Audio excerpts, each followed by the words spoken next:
Hey there, and welcome.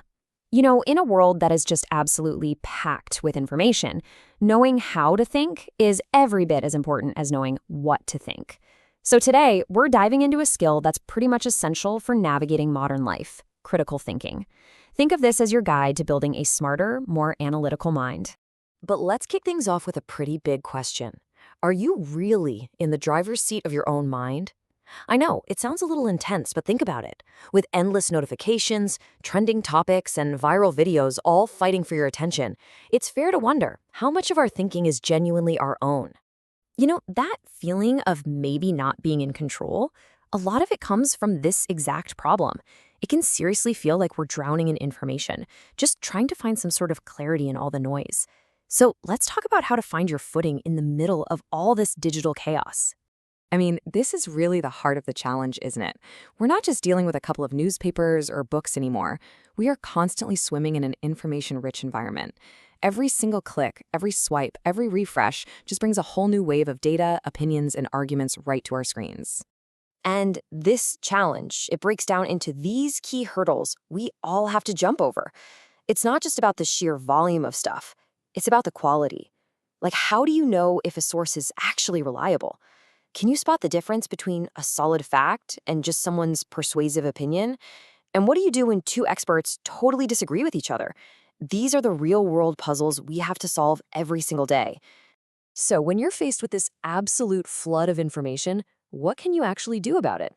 Well, it turns out our brains have a kind of built-in superpower to handle it, and that's what we're talking about now. Critical thinking is the solution. So what is critical thinking exactly? Well, at its core, it's the process of actively analyzing, evaluating, and interpreting information. And the most important part is that last bit, rather than accepting it at face value. It's about being an active participant in your own understanding, not just a passive sponge for whatever information comes your way. The scholars Paul and Elder put it so well when they called it disciplined thinking, and that really gets to the heart of it. This isn't just about doubting things for no reason. It's a structured process. It's about applying clear standards like accuracy and logic to really improve the quality of our own reasoning. And this discipline, it's really built on a set of core mental skills.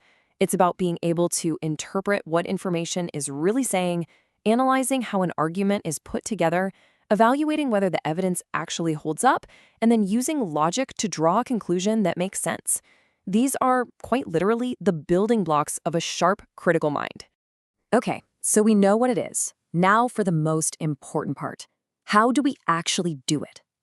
This is where we get into the practical blueprint, a set of tools and mindsets you can start using pretty much immediately. It really all starts with these characteristics right here. A critical thinker is open-minded, they're genuinely curious, they're analytical. But look at that last one, skepticism. Now, this isn't about being negative or cynical. It's just a healthy habit of asking, okay, but how do we know that's true before you accept a claim as a fact? It's all about looking for the evidence. And here is a 4-step action plan you can use for pretty much anything, whether you're reading an article or listening to a debate. First, just ask thoughtful questions. Then really examine the evidence with a careful eye. And this next one is so important. Make a real effort to find different viewpoints. Don't just settle for the first one you come across. That's how you really build a complete, well-rounded picture. All right, this wouldn't be a complete guide if we didn't talk about the things that get in our way. Let's call them thinking traps. These are the mental shortcuts and biases that can totally derail our best efforts to think clearly. And here are some of the biggest culprits. We all have personal biases that kind of color how we see things. A classic one is confirmation bias, our tendency to notice and favor information that confirms what we already believe. And of course, we can all get a little overconfident or give in to social pressure. Just recognizing that these barriers exist is the absolute first step to getting past them.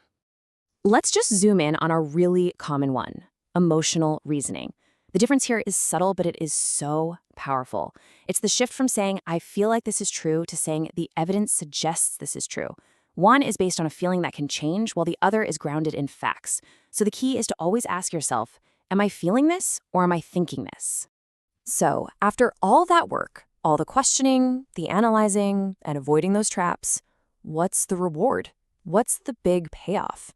Well, let's talk about why this skill is honestly one of the most valuable assets you can possibly have. The benefits really stretch across every part of life. In school, it means stronger arguments and better research. At work, it helps you make smarter decisions and solve tough problems. And personally, it empowers you to become a truly independent learner who can navigate this crazy, complex digital world with actual confidence and clarity. So, let's end with a challenge, because critical thinking isn't just a theory, right? It's something you do. I'll leave you with this final thought to take with you. Based on everything we've talked about, what's just one belief, big or small, that you're going to choose to re-examine today?